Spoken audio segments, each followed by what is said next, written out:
नमस्कार दोस्तों, एक बार फिर से स्वागत है आपका हमारे चैनल पर। देखिए, आज हम पेपर करने वाले हैं वो है आपका आरओ मेंस का जो पेपर दिया था 2016 में।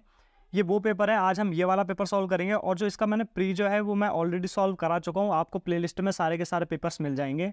देखिए, इसमें प्री के बाद जो आपका मेंस का पेपर आता है ये वो पेपर है, और इसमें तीनों के तीनों पेपर आपको इसमें ऐड मिलेंगे। देखिए, इसमें आपको जीएस का भी पोर्शन मिलेगा, और इसमें आपको आपका हिंदी का भी इसमें पोर्शन अभी मिलेगा, और उसके बाद आपको निबंध का भी इसमें पोर्शन मिलेगा। देखिए, इसमें जो है आपका सारा का सारा, देखिए इसमें जो प्री होता है आपका 150 नंबर का प्री होता है, वो मैं ऑलरेडी इसमें सॉल्व करा चुका हूँ।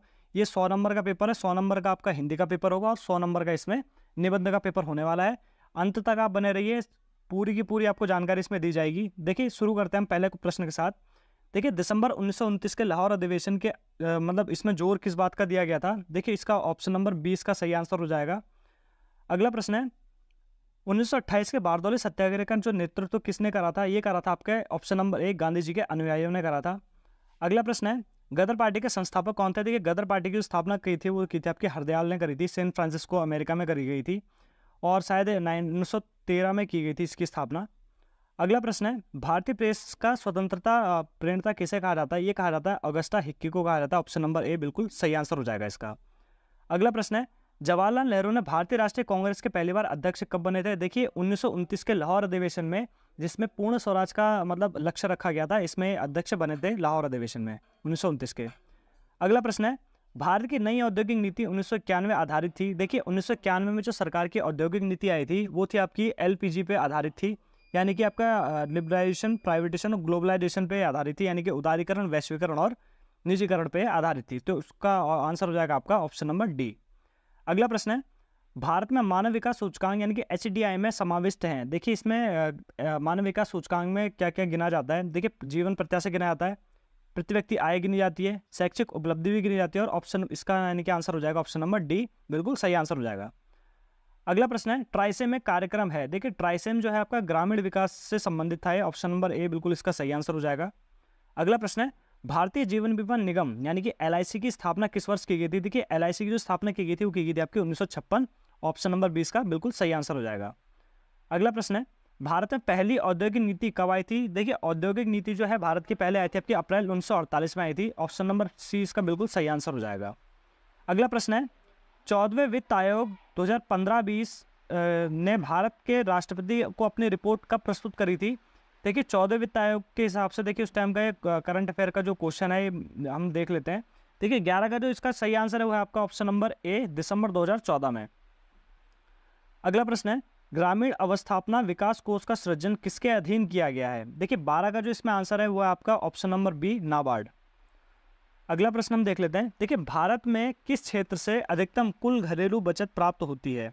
देखिए, 13 का जो इसमें आंसर है वो है आपका ऑप्शन नंबर बी, घरेलू क्षेत्र से। अगला प्रश्न है, किस वर्ष नीति आयोग अस्तित्व में आया था? देखिए, नीति आयोग की स्थापना कब की गई थी? देखिए, बहुत ही बेसिक क्वेश्चन इसमें पूछे गए हैं। देखिए, नीति आयोग की जो स्थापना की गई थी 1 जनवरी 2015 में की गई थी।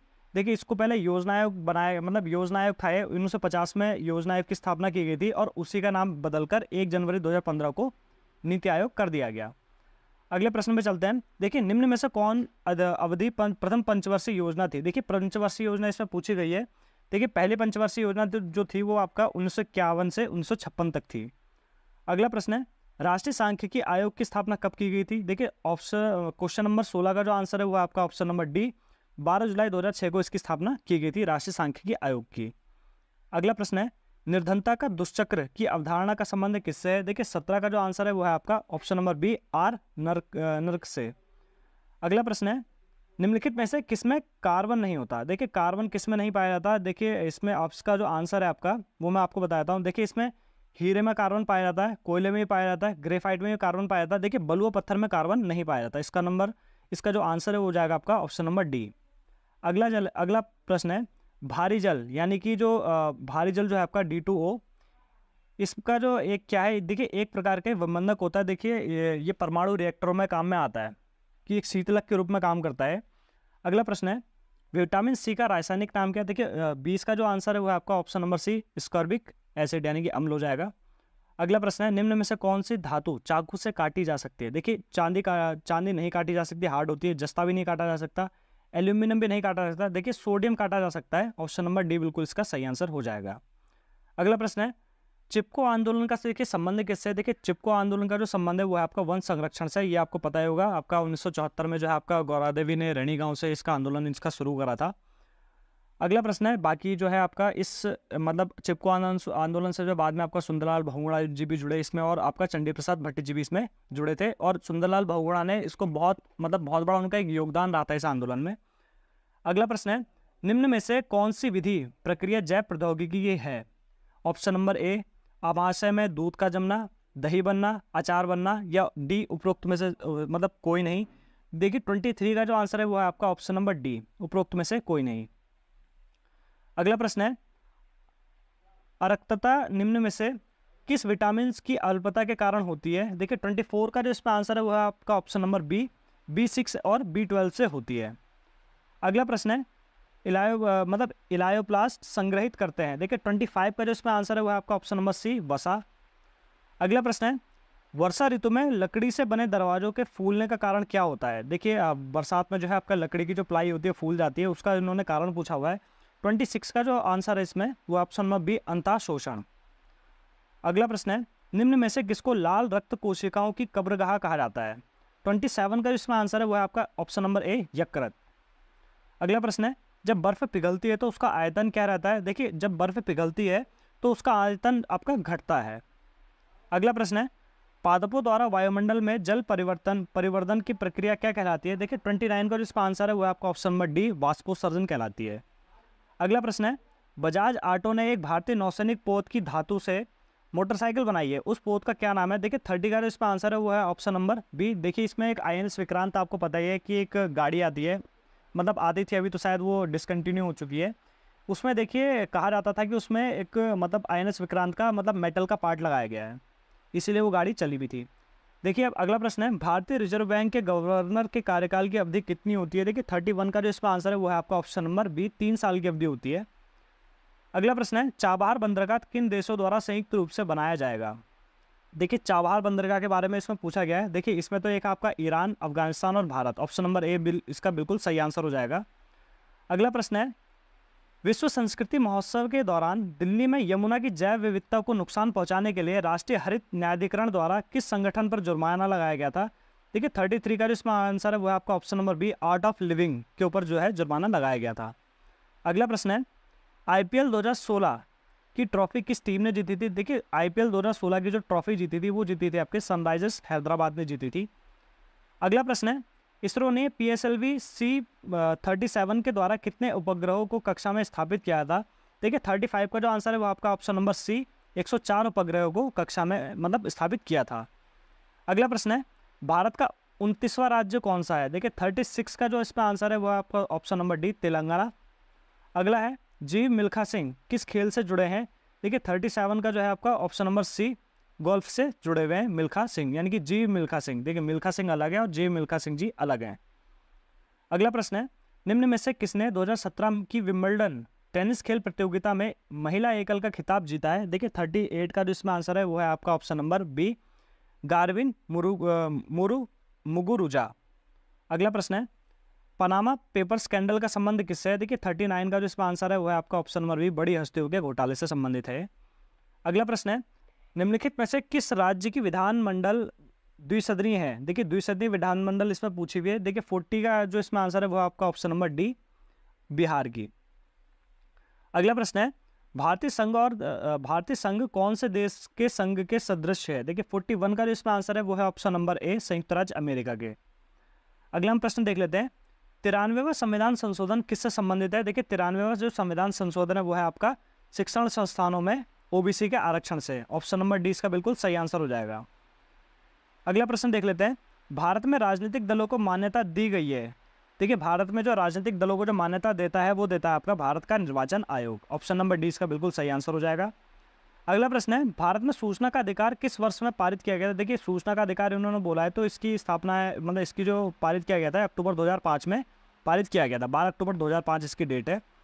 अगला प्रश्न है भारत में केंद्र शासित प्रदेशों की कुल संख्या कितनी है। देखिए 45 का जो इसमें आंसर है वो आपका ऑप्शन नंबर सी। देखिए बहुत ही बेसिक क्वेश्चन इसमें पूछे गए अभी तक, जो मुझे लग रहा है जितना मैंने एनालिसिस पेपर का करा है उसके हिसाब से बहुत ज़्यादा बेसिक क्वेश्चन पूछे गए हैं, तो आप अपनी तैयारी में लगे रहिए।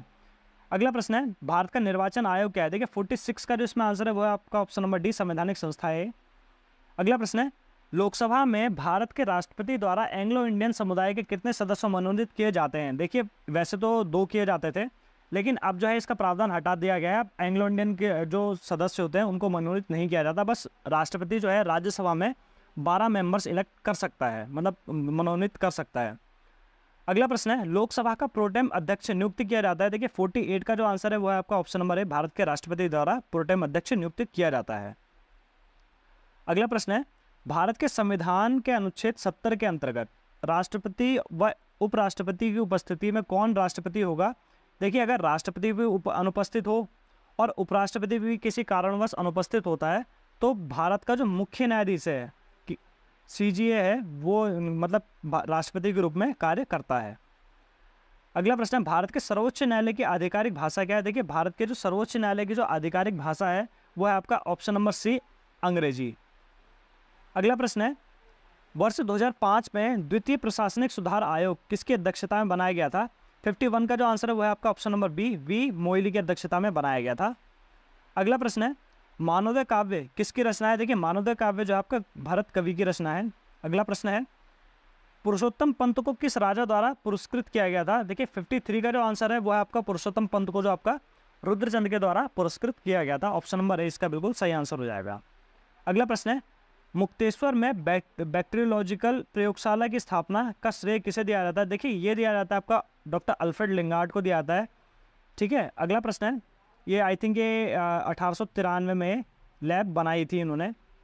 अगला प्रश्न है, निम्नलिखित में से किन मतलब नदी और युग्मों का मतलब सुमेलित करना, मतलब इन्होंने कहा है कि कौन सा नदी युग्म सुमेलित नहीं है?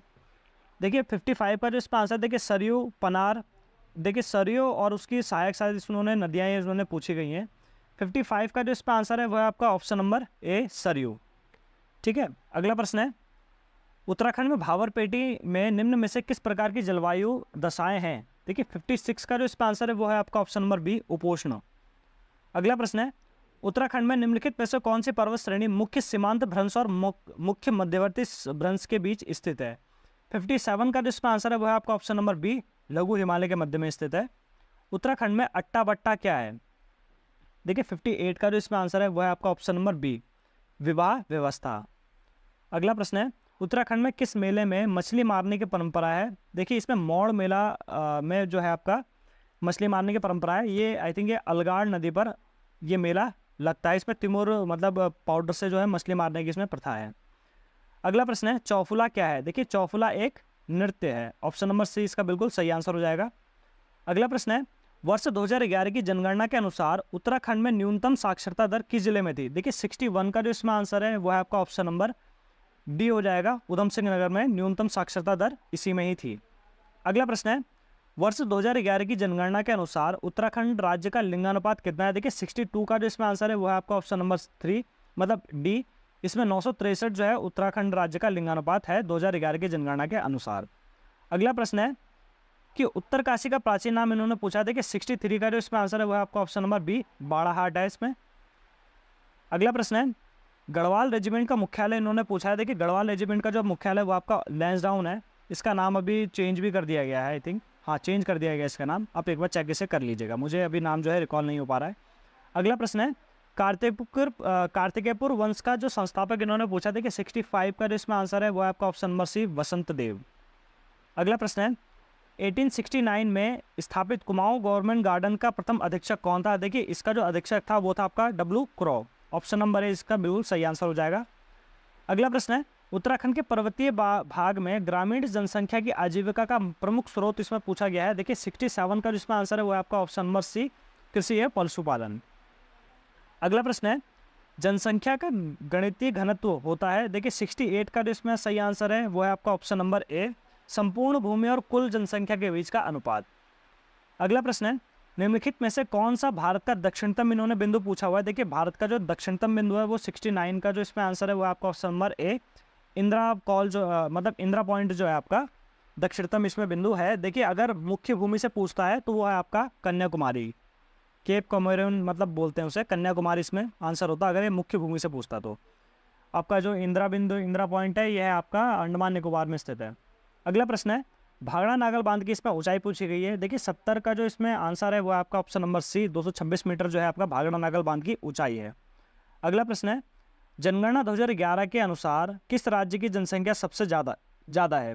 देखिए 71 का जो इसमें आंसर है वो है आपका option number A Uttar Pradesh की जनसंख्या सबसे ज़्यादा है। अगला प्रश्न है सुंदरवन के डेल्टा सुंदरवन डेल्टा कौन से यहाँ पे पेड़ पाए जाते हैं। देखिए 72 का जो इसमें आंसर है वो है आपका ऑप्शन नंबर सी सुंदरी के इसमें वृक्ष पाए जाते हैं। अगला प्रश्न है निम्न में से कौन से ज्वालामुखी सतही प्लेट के मध्य घटित होती है। देखिए 73 का जो इसमें आंसर है वह है आपका option number B Mount Saint Helens. अगला प्रश्न है पृथ्वी पर आंतरिक निरंतर परमाफ्रॉस्ट पाए जाते हैं। देखिए 74 का जो इसमें आंसर है वह है आपका ऑप्शन नंबर बी अंटार्कटिका में। अगला प्रश्न है न्यूनतम वृद्धि काल वाला बायोम कौन सा है, इसमें पूछा गया। देखिए 75 का जो इसमें आंसर है वो है आपका ऑप्शन नंबर सी चपारल। अगला प्रश्न है जेरोफाइटिक वनस्पति अधिकतर कहाँ पाई जाती है, इसमें पूछा गया। देखिए 76 का जो इसमें आंसर है वह है आपका ऑप्शन नंबर ए टुंडा व टैगा क्षेत्र में पाई जाती है। अगला प्रश्न है निम्न में से कौन सा बायोम प्राय मरुस्थलीकरण का कारण है। देखिए 77 का जो इसमें आंसर है वह है आपका option number D boreal one. अगला प्रश्न है दक्षिण पूर्व एशिया में ग्रीष्मकालीन मानसून के दौरान देखिए क्या होता है। देखिए इसमें आपका मौसम प्राय साफ सुथरा शुष्क रहता है। मध्य हवाएं एवं एशिया से दक्षिण की ओर प्रभावित होती हैं। अगला है आपका हवाएं हिंद महासागर से एशिया महाद्वीप की ओर प्रभावित होती हैं, या फिर हवाएं निम्न वायुदाब से उच्च वायुदाब की ओर चलती है। देखिए 78 का जो इसमें आंसर है वह है आपका ऑप्शन नंबर सी हवाएं हिंद महासागर से एशिया महाद्वीप की ओर प्रभावित होती हैं। ऑप्शन नंबर सी इसका बिल्कुल करेक्ट आंसर हो जाएगा। अगला प्रश्न है मानव का परमाफ्रॉस्ट पर प्रभावित सम्मिलित करता है। देखिए 79 का जो इसमें आंसर है वह है आपका option number B permafrost zone का धीरे धीरे ध्रुव की ओर खिसकना। अगला प्रश्न है बोरियल वन पर्यावरण का सबसे महत्वपूर्ण वनस्पति संसाधन इसमें पूछा गया है। देखिए 80 का जो इसमें आंसर है वो है आपका ऑप्शन नंबर 80 का जो इसमें आंसर है वो है आपका ऑप्शन नंबर सी नींबू वंश फल। अगला प्रश्न है निम्न में से कौन भू संतुलन का उदाहरण है। देखिए 81 का जो इसमें आंसर है वह है आपका option number D San Andreas भ्रंश। अगला प्रश्न है निम्नलिखित में से कौन एक प्रोग्रामिंग भाषा नहीं है। देखिए सी भी है, जावा भी है, ओरेकल भी है, लेकिन शायद देखिए 82 का जो इसमें आंसर है देखिए वी भी नहीं है लेकिन ओरेकल है भाषा। इसका ऑप्शन नंबर बी सी इसका बिल्कुल सही आंसर हो जाएगा। अगला प्रश्न है मेमोरी और ALU के मध्य डाटा का स्थानांतरण कराती है। देखिए 83 का जो इसमें सही आंसर हो जाएगा वो हो जाएगा आपका option number C control unit. अगला प्रश्न है निम्न में से किसे कंप्यूटर का मस्तिष्क कहा जाता है। देखिए कंप्यूटर का मस्तिष्क जो आपका CPU को कहा जाता है। ऑप्शन नंबर डी इसका बिल्कुल सही आंसर हो जाएगा। देखिए इसमें अगला प्रश्न है TCP का अर्थ क्या है। देखिए 85 का जो इसमें आंसर है वो है आपका option number B transmission control protocol. Option number B इसका बिल्कुल सही आंसर हो जाएगा। अगला प्रश्न है .html एक उदाहरण है। 86 का जो इसमें आंसर है वो है आपका option number D file extension का ये उदाहरण है। अगला प्रश्न है सामान्यतः www पेजेज विकसित होते हैं। देखिए 87 का जो इसमें आंसर है वो है आपका URL में होते हैं यूनिफॉर्म रिसोर्स लोकेटर, इसका फुल फॉर्म होती है। अगला प्रश्न है 88 का एक निबल बराबर कितने बिट्स होते हैं। देखिए एक निबल बराबर होता है आपका 88 का 4 बिट्स के बराबर होता है एक निबल। अगला प्रश्न है राउटर किस प्रकार की युक्ति है। देखिए जो राउटर जो युक्ति होती है वो होती है आपकी तंत्रजाल नेटवर्किंग की युक्ति होती है। अगला प्रश्न है कंप्यूटर विषाणु वायरस प्रभावित करता है। देखिए 90 का जो इसमें आंसर है वह आपका ऑप्शन नंबर ए सॉफ्टवेयर को प्रभावित करता है। वायरस एक आपका ह्यूमन मानव ही से जनित करता है, मानव से जनित है, यानी कि मानव के द्वारा बनाया गया एक प्रकार का वायरस कह सकते हैं इसे। अगला प्रोग्राम कह सकते हैं, सॉरी, इसका मानव के द्वारा बनाया गया एक प्रोग्राम कहलाता है आपका वायरस। अगला प्रश्न है किस सातवाहन राजा ने स्वयं एक ब्राह्मण की उपाधि धारण करी थी। देखिए 91 का जो इसमें आंसर है वो है आपका option number C Gautamiputra Satakarni ने उपाधि धारण करी थी। अगला प्रश्न है वैदिक काल में बलि शब्द का अर्थ क्या होता था। देखिए बलि शब्द का जो अर्थ होता था वो होता था आपका प्रजा द्वारा शासक को दी गई भेंट। ऑप्शन नंबर डी इसका बिल्कुल सही आंसर हो जाएगा। अगला प्रश्न है कौन से बौद्ध ग्रंथ में 16 महाजनपदों का उल्लेख मिलता है। देखिए 16 महाजनपदों का जो उल्लेख मिलता है वो मिलता है आपका अंगोत्तर निकाय में। ऑप्शन नंबर ए इसका बिल्कुल सही आंसर हो जाएगा। अगला प्रश्न है बुलंद दरवाजा किसके द्वारा बनाया गया था। बुलंद दरवाजा तो है आपका वो बनाया गया था आपका अकबर के द्वारा बनाया गया था बुलंद दरवाजा, और ये बनाया गया था फतेहपुर सीकरी में बनाया गया था। अगला प्रश्न है, निम्नलिखित में से किस शासक ने भारत में सर्वप्रथम एकता प्रथा प्रारंभ करी थी? देखिए 95 का इसमें सही आंसर है वो हो जाएगा आपका ऑप्शन नंबर ए, इल्तुतमिश ने एकता प्रथा प्रारंभ करी थी। अगला प्रश्न है, अगला प्रश्न देख लेते हैं। देखिए भारत में मनसबदारी व्यवस्था किसने प्रारंभ करी थी? देखिए 96 का जो इसमें आंसर हो जाएगा वो हो जाएगा आपका ऑप्शन नंबर सी, अकबर के द्वारा जो है आपका एकता मतलब अकबर के द्वारा जो है इसमें मनसबदारी व्यवस्था शुरू की गई थी। सी आंसर इसका बिल्कुल सही हो जाएगा। अगला प्रश्न है, कबीर का पालन पोषण एक मुस्लिम जुलाहे ने करा था जिसका नाम क्या था? देखिए इसमें जो था आपका 97 का जो इसमें आंसर है वह है आपका ऑप्शन नंबर सी, नीरू। अगला प्रश्न है, चौखम्मा सिद्धांत के अग्रणीय सिद्धांतकार कौन थे? देखिए 98 का जो इसमें आंसर है वो हो जाएगा ऑप्शन नंबर सी, राम मनोहर लोहिया। अगला प्रश्न है, वहाबी आंदोलन का मुख्य उद्देश्य क्या था? देखिए 99 का जो इसमें आंसर है वो है आपका ऑप्शन नंबर बी, इस्लाम का शुद्धिकरण। 100 का जो इसमें क्वेश्चन है, देखिए 100 क्वेश्चन इसमें क्या दे रखा है इन्होंने, देखिए निम्न में से किस सामाजिक धार्मिक आंदोलन ने दलित वर्ग के संबंध में आवाज़ उठाई थी? देखिए 100 का जो इसमें आंसर है देखिए वो हो जाएगा option number D, Satyashodhak Samaj ने इसकी मतलब आवाज़ उठाई थी। देखिए सत्यशोधक समाज की जो स्थापना करी थी वो करी थी आपकी ज्योतिबा फुले के द्वारा की गई थी। अगला हम देख ले, देखिए अब यहाँ पे देखिए आपका जीएस का जो पोर्शन था देखिए 100 नंबर का उत्तरा मतलब आरओ मेंस का ये 100 नंबर का देखिए पूरा हो चुका है। अब हम देखिए आगे बढ़ लेते हैं कि 2016 में जो आपका आरओ का जो मेंस का जो अगला पेपर हुआ था वो था आपका हिंदी संरचना का सेकंड पेपर है ये। अब हम देखिए आगे देख लेते हैं। देखिए इसमें 3 घंटे का टाइम मिला था और इसमें जो टोटल जो पेपर था वो 100 नंबर का पूरा पेपर था। आइए हम कुछ ज़रूरी बातें इस पर देख लेते हैं। देखिए पहला आपका सभी प्रश्न अनिवार्य हैं। अगला है आपका प्रश्नों के लिए निर्धारित अंक और उनके मतलब अंक जो है उनके सामने इसमें दिए गए हैं। अगला तो देखिए अभी तो आपके इसके काम का है नहीं। देखिए इसमें अपठित गद्यांश इसमें पहले इन्होंने दिया हुआ है कि आपको यहाँ पे इसे पढ़ के इसका इसमें आंसर करना है। देखिए एक पहला जो इसमें प्रश्न आपका दिया गया है देखिए वो 4 नंबर का दिया गया है। दूसरा जो प्रश्न इसमें दिया गया वो 10 नंबर का दिया गया और आपका तीसरा जो प्रश्न है आपका वो 6 नंबर का इसमें दिया गया है। अगला हम प्रश्न देख लेते हैं। देखिए अगला प्रश्न है कि निम्नलिखित सरकारी पत्र का सारणी रूप जो है आपका सरलेखन कीजिए। देखिए 15 नंबर का जो है क्वेश्चन इसमें दिया गया है। देखिए इसमें इसी का जो है आपका पार्ट बी है। देखिए अगला देख लेते हैं।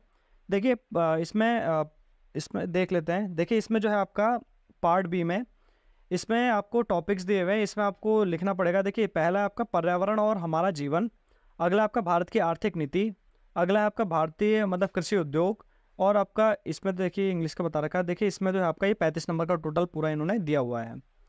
अगला आपका पार्ट सी, ये भी आपका पूरा का पूरा 30 नंबर है। देखिए इसमें आपको भी फिर से वही टॉपिक दिए हुए हैं। देखिए भारत के वर्तमान प्रधानमंत्री, अमेरिका की यात्रा और हमारा देश, भूकंप और सुनामी की समस्या और हमारा निवारक व्यवस्था, अगला आपका स्वच्छ भारत अभियान और हमारा देश। ये आपका टोटल पूरा 30 नंबर का इन्होंने दिया हुआ है। अगला हम देख लेते हैं। देखिए इसमें निबंध वाला पेपर आ चुका है। देखिए वो वाला जो पोर्शन है वो पूरा हो चुका है और यहाँ पे जो है आपका निबंध का अगला पेपर जो तीसरा पेपर होता है ये निबंध का होता है। हम देख लेते हैं इसमें कैसे क्वेश्चन आते हैं। हम एक बार आइडिया मतलब इस चीज़ का हमें आइडिया होना चाहिए। देखिए इसमें 3 घंटे का हमें टाइम मिलेगा और ये भी आपका 100 मार्क्स का होता है। हम कुछ नोट देख लेते हैं। देखिए इसमें भी आपके 3 खंड दिए गए हैं, मतलब इसमें 3 खंड दिए गए हैं। प्रत्येक खंड में एक एक शीर्षक का चयन करते हुए कुल 3 निबंध व हिंदी व अंग्रेजी भाषा में लिखने हैं। अगला प्रश्न है, निबंध जो अधिकतम होगा आपको 600 शब्दों के जो निर्धारित सीमा में होना चाहिए, यानी कि आपको निबंध जो आप लिखेंगे वो 600 शब्दों में होना चाहिए। सीधे सीधे इन्होंने ये कहा है। देखिए ये भी आपका 35 नंबर का इन्होंने यहाँ पे दे दिया है कि अगले इसमें जो टॉपिक इन्होंने दिए हुए हैं किस में आप लिख सकते हैं। देखिए समाज के विकास में साहित्य की भूमिका, आज की महिला और विश्व बैंक और भारत। इसमें ये आपका टोटल पूरा 35 नंबर का इन्होंने प्रश्न दिया हुआ है। अगला देख लेते हैं। तीसरा जो इसमें नंबर है, देखिए इसमें आपका 15 नंबर का ये क्वेश्चन इन्होंने दिया हुआ है। और जो सेकंड है आपका कार्यालय आदेश किसे कहते हैं, कार्यालय आदेश का एक और प्रारूप तैयार कीजिए। देखिए इसमें जब मैं PDF इसके बना रहा था तो पेजेस इसके ऊपर नीचे हो गए, तो आप एक बार एडजस्ट कर लीजिएगा। ये देखिए ये हिंदी का पेपर है और ये जो मैंने आपको ऊपर पहले बताया था वो आपका निबंध का पेपर था। वो आप एक बार जो 35 नंबर का जो क्वेश्चन है वो पूरा निबंध का है, आप एक बार इसे देख लीजिएगा। आपकी गलती के लिए मैं आपसे माफ़ी चाहता हूँ। देखिए ये हिंदी में ही जो है अगला आपका देख लेते हैं। ये भी आपका क्वेश्चन आपको इन्होंने 15 नंबर का इन्होंने दिया हुआ है। देखिए इन्होंने जो अगला क्वेश्चन दिया हुआ है, देखिए किन्हीं 10 शब्दों का हिंदी में रूपांतरण कीजिए। ये आपका 10 नंबर का बनाया हुआ है और इसमें 10 इन्होंने मतलब शब्द दिए हुए हैं, इसके आपको हिंदी में मीनिंग निकालनी है। देखिए प्रत्येक जो शब्द के लिए आपको 1 नंबर दिया है इन्होंने। अगला प्रश्न है, निम्नलिखित में से किन्हीं 10 शब्दों का अंग्रेजी में रूपांतरण करना है। देखिए ये भी आपका 10 नंबर का है और आपका हर जो इसमें शब्द है वो आपका 1 नंबर का है। देखिए टोटल आपके 10 नंबर का ये क्वेश्चन हो गया पूरा का पूरा। देखिए ये 2016 का आर ओ मेंस का देखिए पूरा का पूरा पेपर था। जीएस से लेके, निबंध से लेके और आपको हिंदी से लेके मैंने पूरा का पूरा पेपर का आइडिया दे दिया है कि अगर आपका प्री निकलता है तो आपका मेंस का पेपर ऐसा रहने वाला है। देखिए आपको जीएस का पेपर पता ही लग गया है कि कितने बेसिक क्वेश्चंस आते हैं, बस आपको इस बार थोड़ा सा डीप पढ़ने की ज़रूरत है। देखिए आज की वीडियो के लिए देखिए बस आज इतना ही। अगर आपको हमारी वीडियो अगर पसंद आई तो हमारी वीडियो को लाइक कीजिए, हमारे चैनल को सब्सक्राइब कीजिए और ऐसे वीडियो के लिए हमारे साथ बने रहिए। धन्यवाद।